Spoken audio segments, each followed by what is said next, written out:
1년 전에 저는 새로운 교회로 옮겼어요. 처음에는 좀 적응이 안 됐어요. 전에 교회에서는 리더였고 형제자매들이 다 저를 우러러봐서 문제가 생기면 항상 저한테 와서 해결해 달라고 했었거든요. 근데 새로운 교회에 오니까 형제자매들이 저를 낯설어하고 또 저도 이름 없는 말단 병사가 된 기분이 들어서 좀 힘이 빠지더라고요.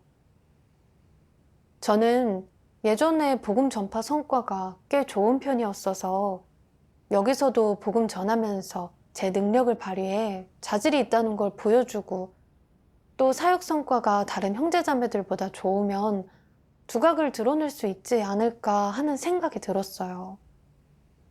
그래서 적극적으로 복음을 전했고 얼마 안 가 10명 좀 넘게 전도를 했어요. 정말 기뻤죠. 형제자매들을 만날 때마다 제 복음 전파 체험을 뽐내고 싶어 안달이었어요. 형제자매들은 부러워서 그러더라고요. 자매님은 정말 쉽게 복음을 전하시네요. 저희는 잘 안 되는데. 관념 때문에 복음 대상이 되지 않으려고 하면 정말 어떻게 교제해야 할지 모르겠어요. 사실 저도 그런 상황을 많이 겪어봤어요. 실패한 적도 있었고요. 근데 저는 그런 문제나 실패한 건 아주 조금 얘기하거나 아예 얘기를 안 했어요. 다들 그걸 알게 되면 저를 별다른 능력이 없는 사람으로 보고 우러러보지 않을까봐 걱정됐거든요. 저는 성공한 복음 전파 체험을 얘기해서 제가 어떻게 본분을 했는지 알려주자고 생각했어요.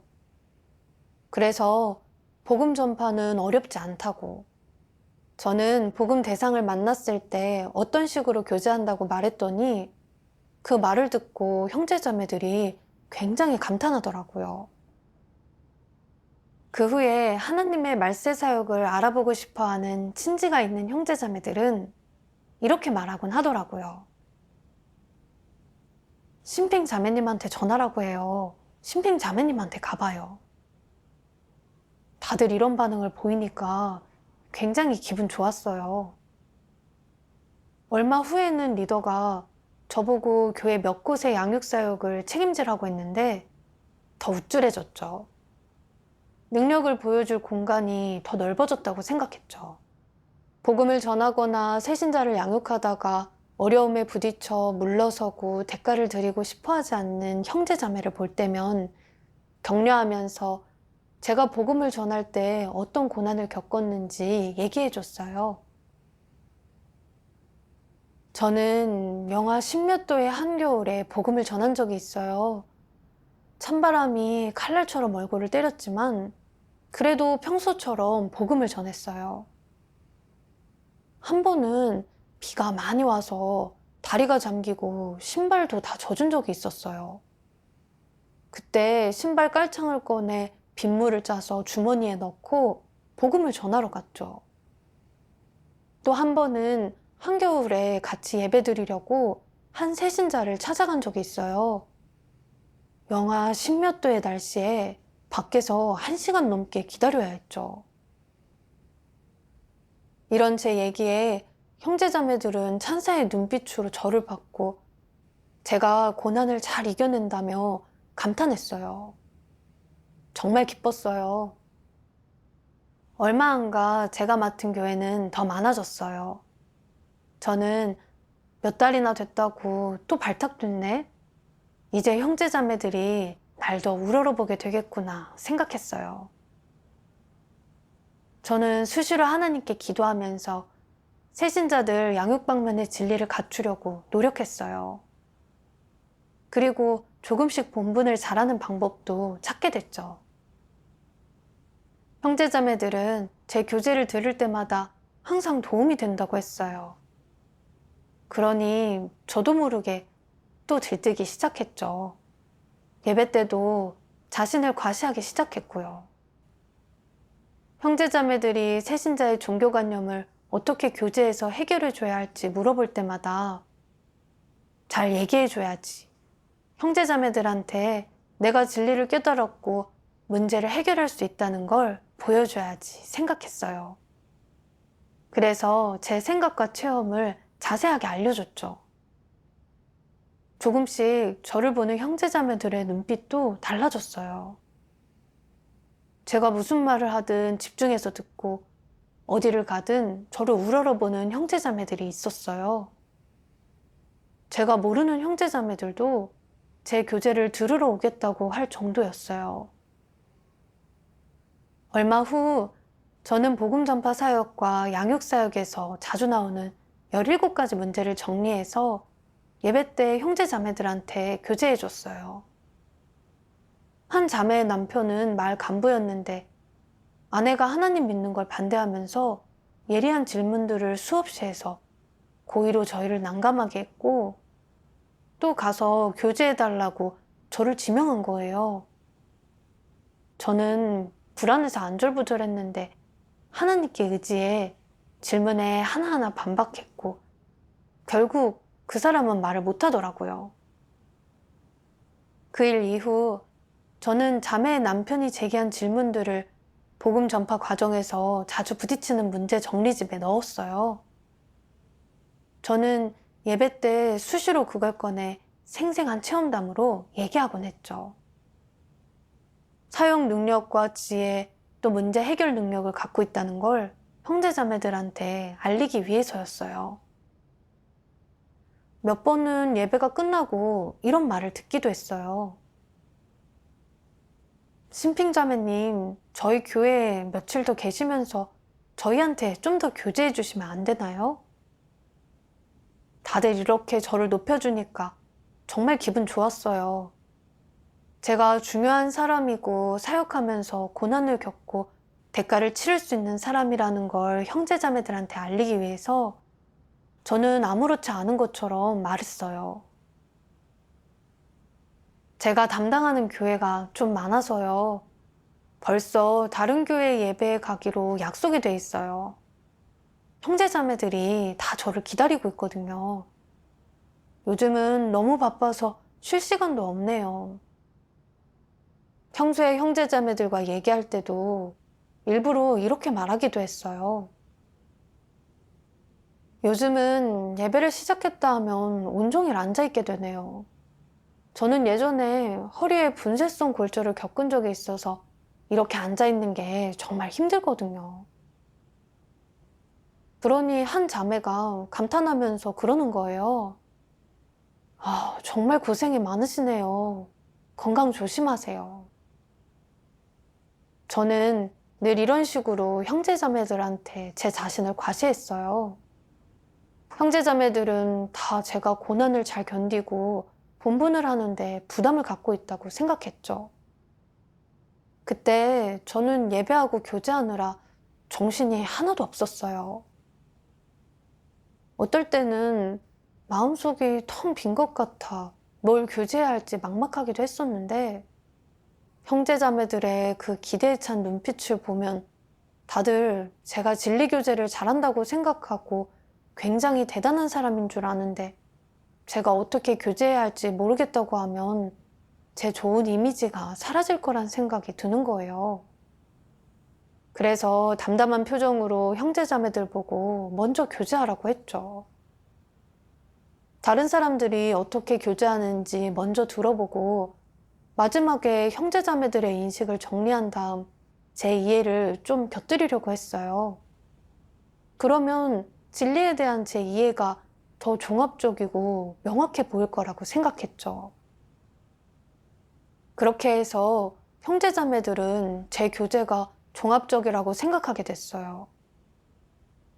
저는 또 일부러 이렇게 말했어요. 제가 이 본분을 하기 때문에 하나님께서 저한테 깨우쳐 주신 것도 달랐던 것 같아요. 제 자신을 높이고 과시하기 위해서였죠. 형제자매들은 저를 더 대단하게 생각하고 의지했어요. 그들은 복음을 전하거나 새신자를 양육하는 과정에서 어떤 문제에 부딪히든 기도하며 구하지 않고 그저 제가 가서 교제해 해결해 주기만을 기다렸어요. 그러니 저는 악망하는 사람이나 악망받는 사람 모두에게 화가 닥칠 거라는 생각이 들어 좀 불안해졌어요. 근데 또 제가 교제한 건 다 하나님 말씀에 대한 이해고, 제가 형제자매들한테 알려준 건 실행길인데 다 사역에서 성과를 내기 위한 거였으니 잘못될 리 없을 것 같다고 생각했어요. 그래서 그 걱정과 불안은 머릿속에서 잠깐 스쳐 지나가고 말았고 별로 신경 쓰지 않았어요.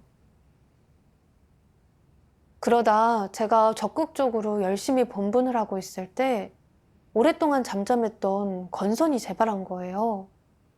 팔과 다리, 게다가 얼굴에까지 큼직한 건선이 퍼졌죠. 온몸이 견디기 힘들 정도로 가려워서 예배에도 영향이 됐어요. 이번에 재발한 건선은 전에 겪었던 것보다 증상이 훨씬 더 심해서 약을 많이 써도 나아지지 않더라고요.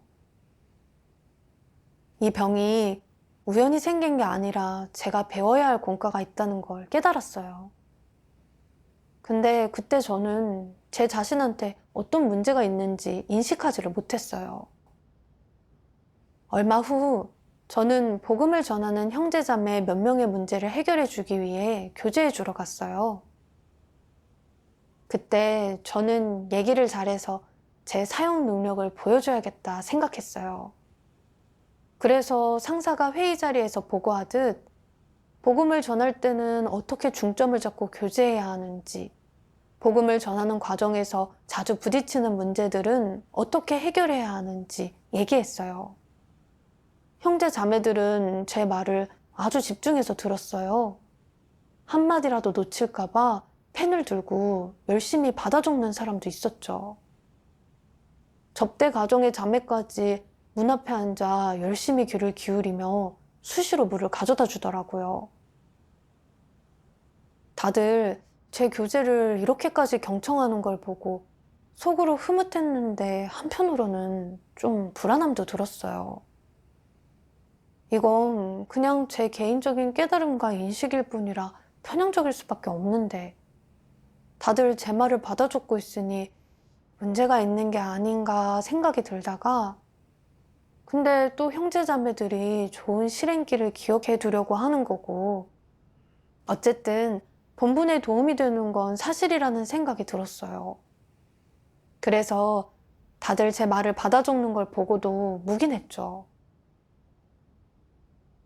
다음날 예배 때 한 자매가 와서 어제 제 교재를 적지 못했다며 오늘 다시 들으러 왔다는 거예요. 예배가 끝나고 다른 두 자매가 속닥이더라고요. 녹음했어? 그러니 다른 한 자매가 원망하듯 그러는 거예요. 너는 왜 녹음 안 한 거야? 그 말을 듣고 덜컥 겁이 났어요. 제 말을 이렇게까지 중요하게 생각하다니. 이건 사람들을 제 앞으로 이끌어오는 거잖아요.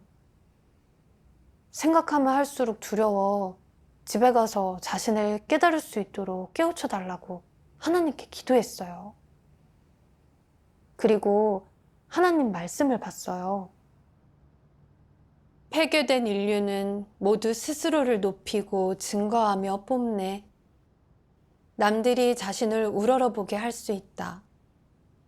이는 사탄의 본성에 지배되어 본능적으로 보이는 반응이자 폐괴된 인류의 공통적인 특성이다. 사람은 보통 어떻게 스스로를 높이고 증거하느냐? 어떻게 그 목적을 달성하느냐? 자신이 많은 사역을 했고 많은 고난을 겪었으며 많은 헌신을 했고 많은 대가를 지불했다고 증거한다. 자신의 미천을 내세우는 방식으로 스스로를 높여 사람들 마음속에서 자신의 지위를 더 높게, 더 공고하게, 더 안정되게 만든다. 그는 그렇게 함으로써 더 많은 사람이 자신을 좋아하고 우러러보고 부러워하며 심지어는 숭배하고 앙망하고 추종하게 한다. 사람이 이 목적을 위해서 겉으로는 하나님을 증거하는 것이나 본질적으로는 자신을 높이고 증거하는 일을 많이 저질렀다. 이렇게 하는 것이 이성적인 것이냐? 그것은 이성의 범주를 넘어선 일로 염치 없는 것이다. 즉, 염치도 모르고 자신이 하나님을 위해 무엇을 했고 많은 고통을 겪었다고 증거하며 심지어는 자신에게 어떤 은사나 재능, 특별한 기능, 어떤 경험이나 좋은 처세술, 남을 우롱하는 수단 등이 있는지 자랑하기까지 한다. 스스로를 높이고 증거하는 수단은 자신을 뽐내고 남을 깎아내리는 것이며 또한 자신을 위장하고 포장하는 것이다. 그렇게 함으로써 남들이 자신의 약점과 결점, 부족한 부분을 보지 못하게 하고 영원히 자신의 빛나는 일면만 보게 한다. 심지어는 소극적이 되어도 남들에게 알리거나 마음을 열고 교제하지 못하며 이를 잘못하면 애써 포장하고 숨긴다. 자신이 본분이행 과정에서 교회 사역에 끼친 손실은 입에도 올리는 법이 없지만 아주 작은 기여나 성과만 있어도 즉시 끄집어내 자랑한다. 자신이 얼마나 재능 있고 자질이 좋은지, 자신이 얼마나 남들과 다르고 특별한지 온 세상 사람들에게 알리지 못해 한스러워한다. 이것이 스스로를 높이고 증거하는 방식 아니더냐? 적그리스도의 길을 걷는 사람들은 모두 자신을 높이고 증거하며 또한 곳곳에서 자신을 내세우고 드러내며 하나님을 아예 마음에 두지 않는다. 너희는 내가 한 이런 말을 체험해 보았느냐? 많은 사람은 계속 자신을 증거한다. 자신이 어떻게 고통을 받고 어떻게 사역을 했다느니, 하나님이 자신을 어떻게 신임하여 어떤 일을 하게 맡겼다느니, 자신은 지금 어떠어떠하다느니 등등에 대해서 말이다. 그러면서 말할 때 일부러 특정 말투와 자세를 취하는데 결국 다른 이들이 그를 하나님이라고 여기게 될 정도다. 사람이 이 정도가 됐을 때는 성령이 버린 지 오래다.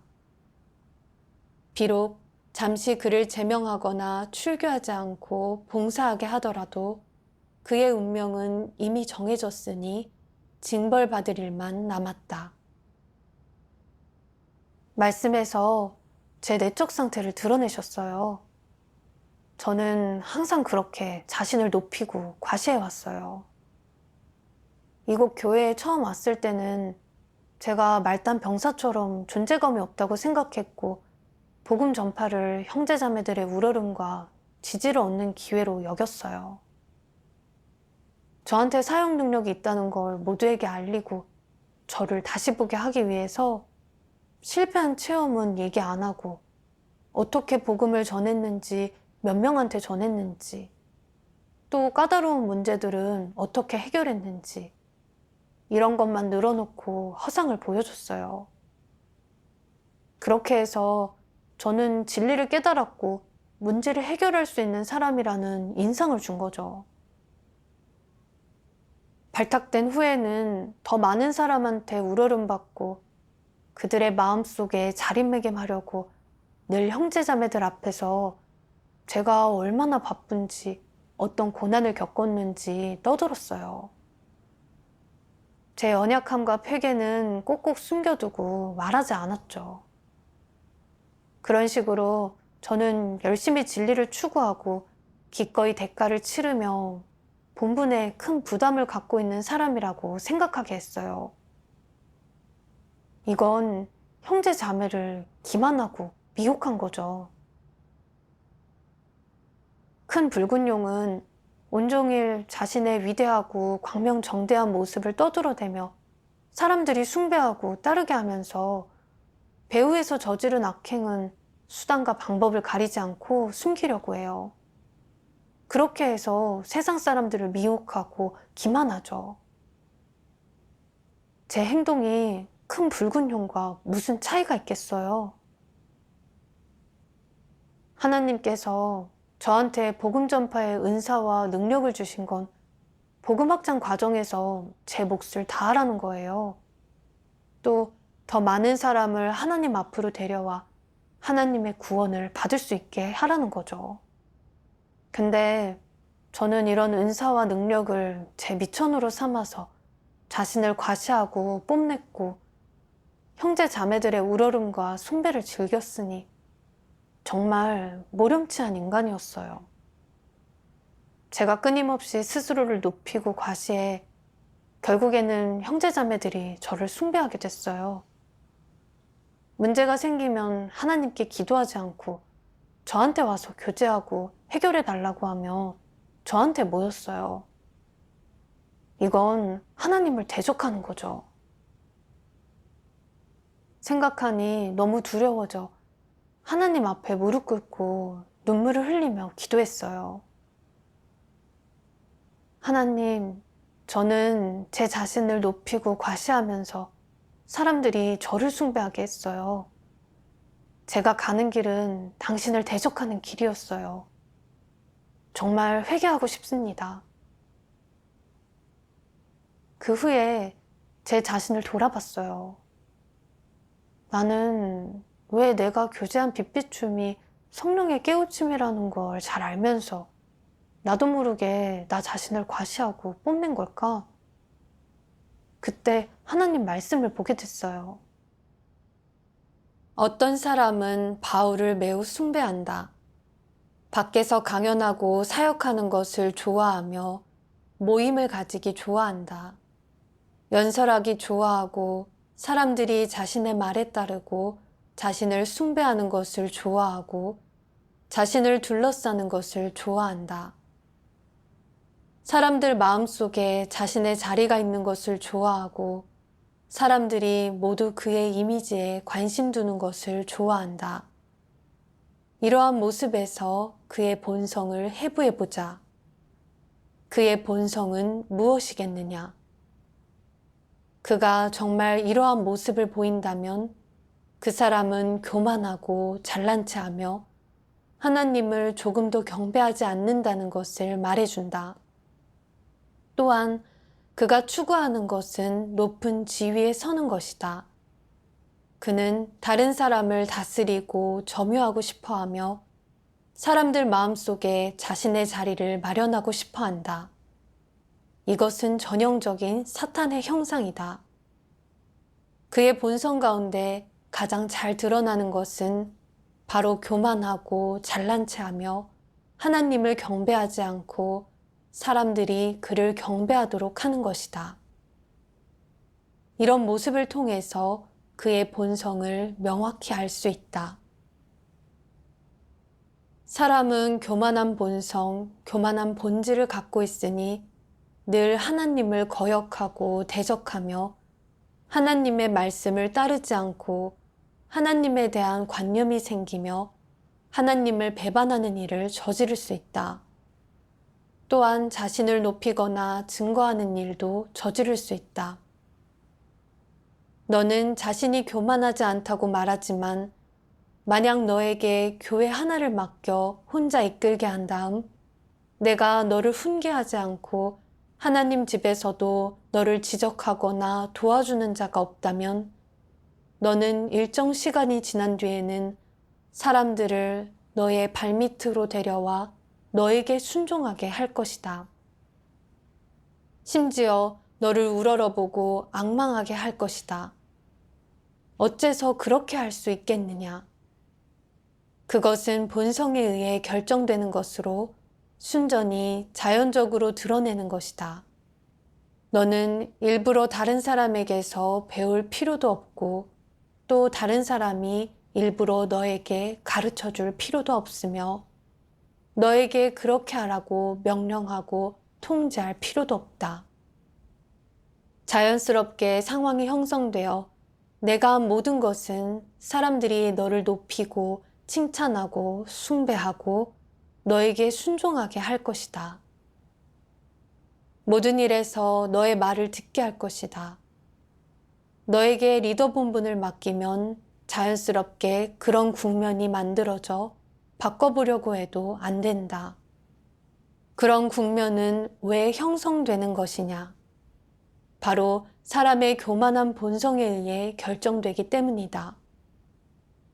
교만은 하나님을 거역하고 대적하는 행동으로 나타난다. 교만하고 잘난 체 하거나 독선적인 사람은 독립왕국을 세우고 자신의 방식대로 행하며 다른 사람들을 자기 손 안으로, 자기 품 안으로 끌어들일 수 있다. 사람이 그런 교만한 일을 저지를 수 있는데 그런 교만한 본성의 본질이 곧 사탄이고 천사장임을 의미한다. 사람의 교만함이 일정 수준에 이르면 마음속에 하나님이 사라진다. 하나님을 한쪽에 제쳐두고 자기가 하나님이 되어 모두가 자기 말을 듣게 하려고 한다. 이것이 바로 천사장이 된 것이다. 너에게 사탄의 이 교만한 본성이 있으면 마음속에 하나님의 자리는 없다. 내가 하나님을 믿는다고 할지라도 하나님은 너를 인정하지 않을 것이며 너를 악인으로 여겨 내칠 것이다. 말씀을 보고 저는 제 본성이 아주 교만하고 바울처럼 남들한테 숭배와 악망을 얻어내는 걸 좋아한다는 걸 깨달았어요. 처음에는 저도 본분을 잘 이행하고 싶었어요. 근데 교만한 본성에 지배돼 저도 모르게 자신을 과시하고 뽐내게 됐죠. 제 말에 불순한 의도와 목적이 있다는 걸 알았지만 야심과 욕망을 자제하지 못하고 항상 사람들의 우러름과 지지를 얻고 싶어 했어요. 저는 어릴 때부터 가족들의 사랑을 독차지하며 자랐고 커서는 사업을 하면서 현지에서 이름난 알파골이 됐어요. 집에서든 회사에서든 항상 제가 다 결정하고 어디를 가든 추켜 세우고 칭찬해주는 사람들이 있었죠. 저도 세상이 저를 중심으로 돌아가고 모두가 제 말에 따라주는 분위기를 즐겼고요. 하나님을 믿은 후에 저는 교회에서 평범하고 눈에 띄지 않는 사람으로 있는데 만족하지 못했어요. 항상 기회를 잡아 스스로를 뽐내면서 남들의 감탄과 우러름을 받으려고 했죠. 바울은 본성이 아주 교만해서 항상 사람들의 우러름과 숭배를 받으려고 했어요. 어디를 가든 자신이 얼마나 많은 사역을 하고 얼마나 많은 고난을 겪었는지 과시했죠. 그의 편지에서 보면 알 수 있는데 바울은 그리스도를 종가한 적이 없었어요. 교회를 붙들어준다는 기치를 들고 자기 자신을 높이기만 했죠.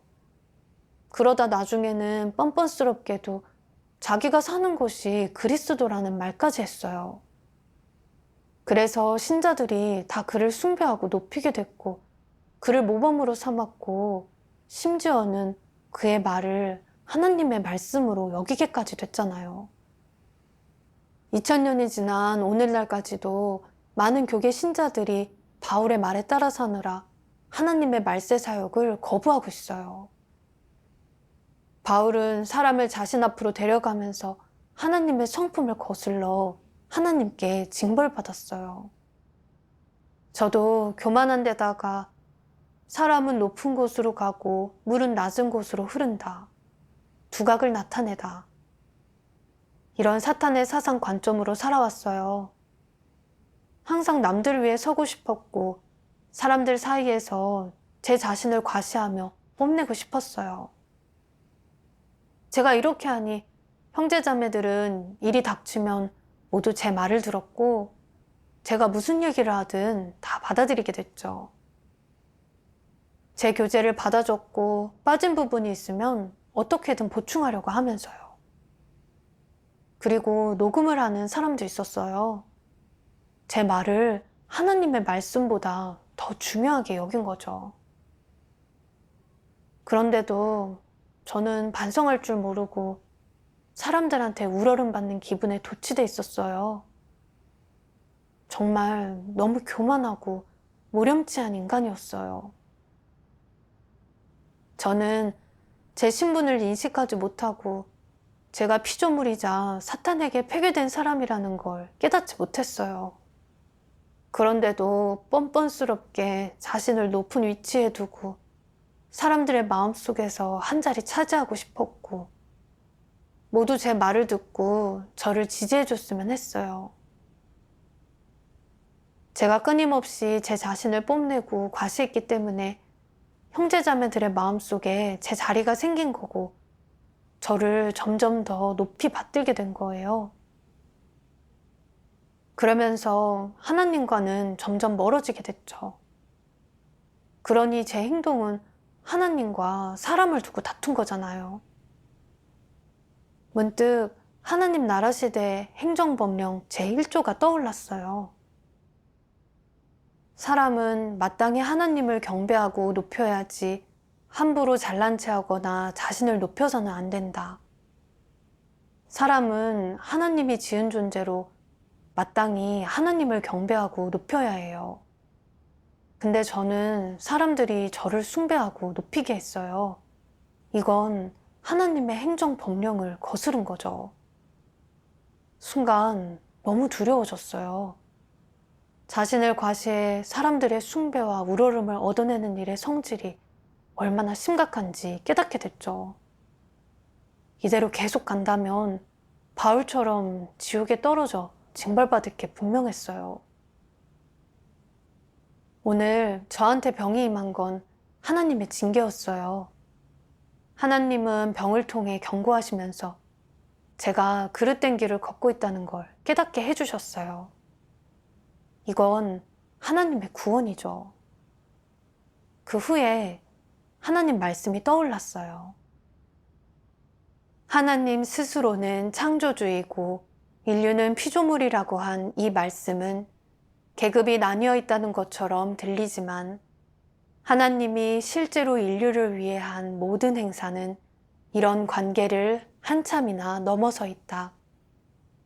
인류를 사랑하고 보살피고 염려하고 그리고 끊임없이 인류에게 공급하는 일까지 그의 마음은 이런 것들을 가웬일이라고 생각한 적이 없고 공로가 큰 일이라고 생각한 적도 없다.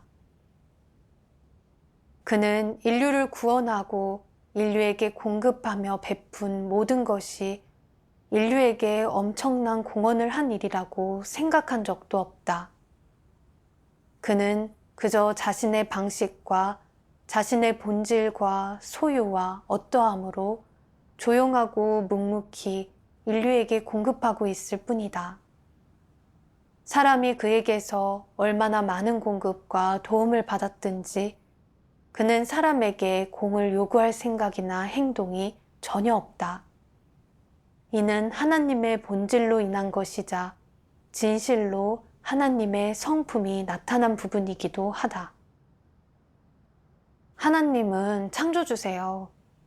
하나님은 사람을 사탄의 결박에서 구원해내기 위해 육신을 입고 인간 세상에 오셔서 사역하시면서 사람들의 정죄와 비방을 참으셨어요. 하나님은 사람을 위해 모든 걸 지불하셨지만 한 번도 자신을 과시한 적이 없으세요. 사람과 같이 할 때도 하나님의 신분으로 행세한 적이 없으시고요. 그저 묵묵히 우리에게 진리 생명을 공급해 주셨죠.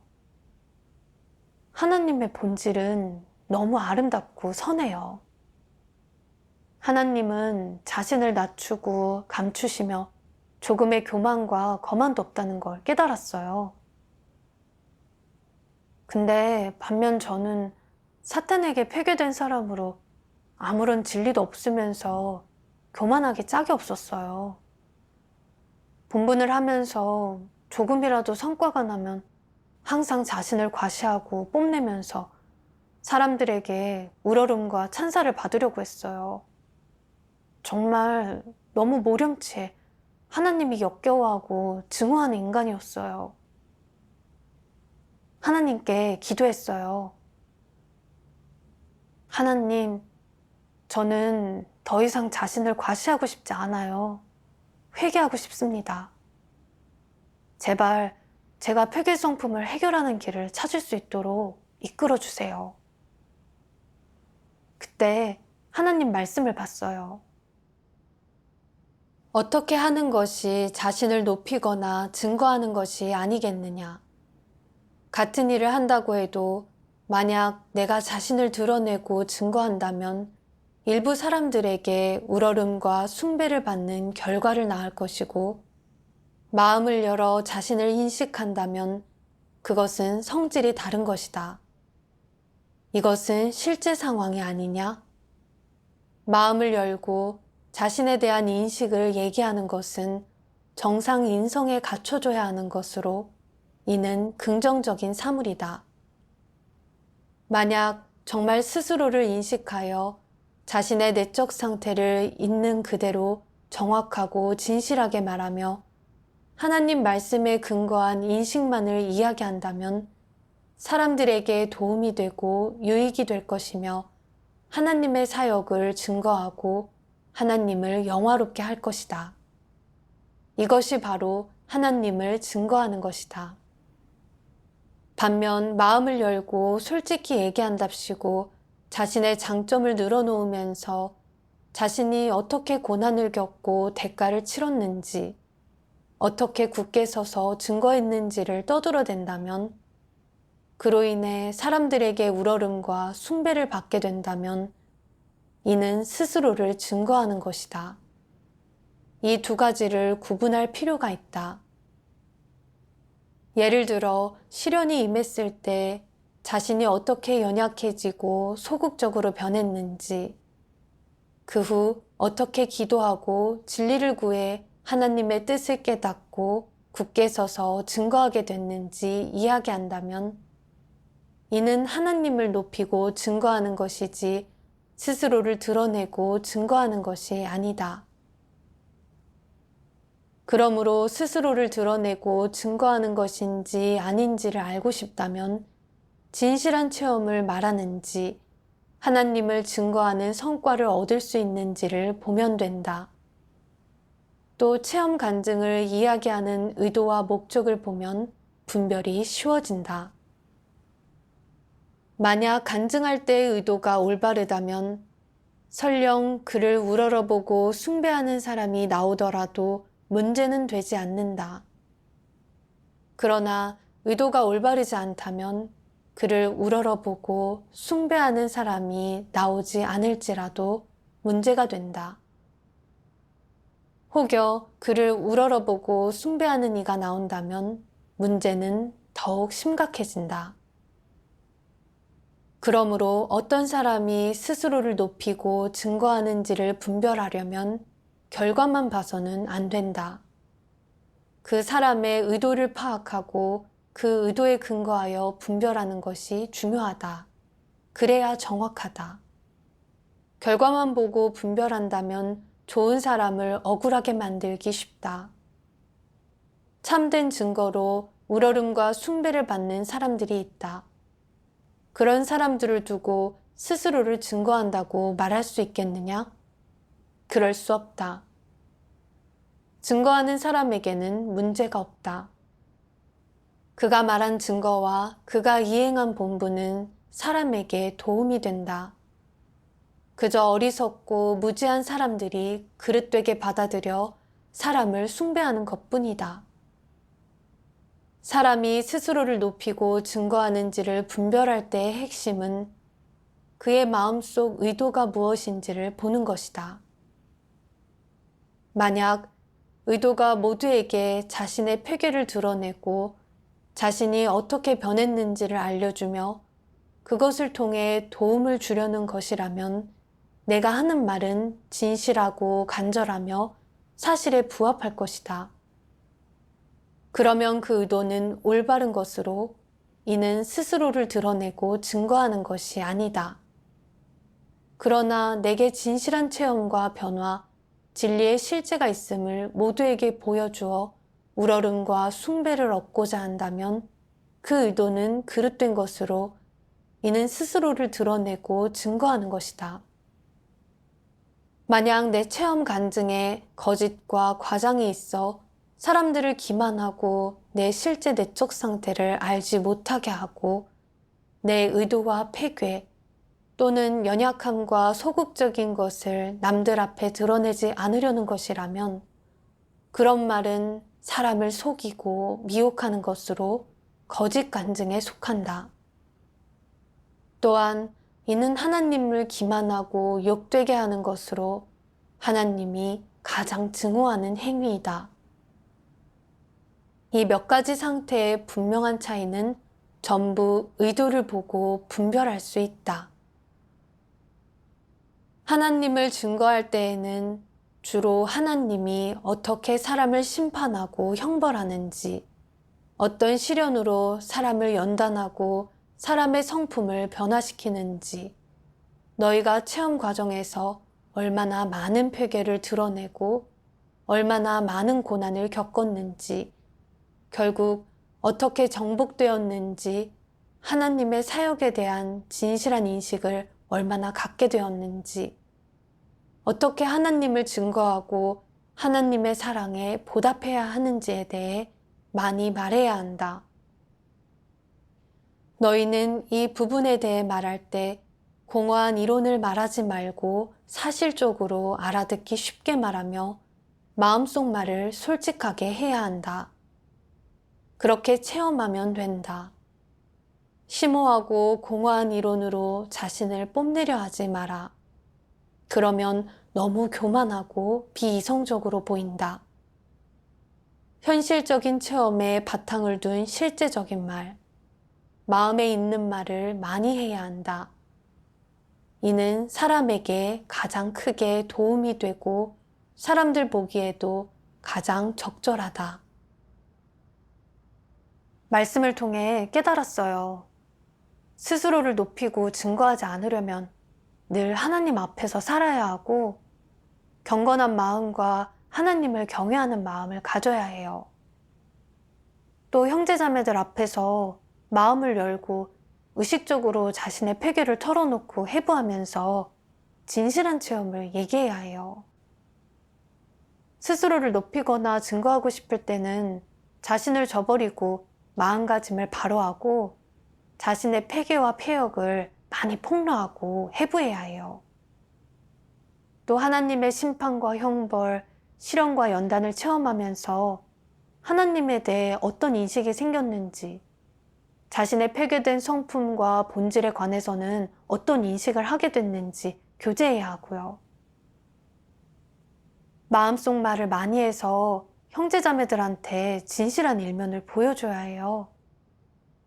실행의 길이 생기고 예배 때 저는 그동안 제가 드러낸 폐괴와 스스로에 대한 인식을 전부 형제자매들한테 털어놨어요. 또 평소에 제가 말한 인식에 빗비춤이 있다면 그건 다 성령의 깨우침이지 제 진짜 분량이 아니고 하나님의 인도가 없었더라면 아무것도 해내지 못했을 거라고 알려줬죠. 형제자매들도 저를 숭배하고 앙망하는 게 잘못됐다는 걸 의식하고 앞으로 다시는 사람을 앙망하지 않겠다고, 문제가 생기면 하나님께 기도하고 진리의 원칙을 찾아 성령의 깨우침과 빛비춤을 얻겠다고 했어요. 그 후로 예배 때 또 모르는 문제가 생기면 저는 체면을 내려놓고 형제자매들한테 솔직히 구하며 교제했어요. 모두가 서로 자신의 깨달음과 인식을 교제했죠. 그 중에는 제가 이해하지 못한 것도 있어서 큰 도움이 됐어요. 형제자매들도 예전처럼 그렇게 저를 숭배하지 않았고요. 저한테 문제가 보이면 바로 짚어줬죠. 또 스스로를 높이고 과시하려는 생각이 들 때면 저는 하나님께 기도하며 하나님의 감찰을 받아들였고, 한편으로는 형제자매들한테 솔직히 털어놓고 제 폐괴와 부족한 점에 대해 알게 했어요. 그렇게 모두의 감독을 받아들였죠. 이렇게 실행하니까 마음이 편안하더라고요. 진리를 실행하는 기쁨도 느낄 수 있었고요. 제가 제 교만한 본성과 또 제가 걸어온 길이 잘못됐다는 걸 깨닫고 하나님께 회개하니까 몸에 번진 권선의 가려움 증세도 나아졌어요. 상태도 조금씩 좋아지기 시작했고요. 하나님의 징계와 징벌을 겪고 하나님의 공의 성품을 생생히 느낄 수 있었고 하나님의 참된 사랑을 깨달을 수 있었어요. 하나님이 하시는 모든 일은 제가 사탄의 폐결성품에 얽매이지 않고 벗어나게 하기 위한 거예요. 하나님께서 징계와 채찍질로 악을 행하는 제 발걸음을 제때 제지해 주셔서 위험한 벼랑 끝에서 구원받을 수 있었어요. 하나님께 감사드려요.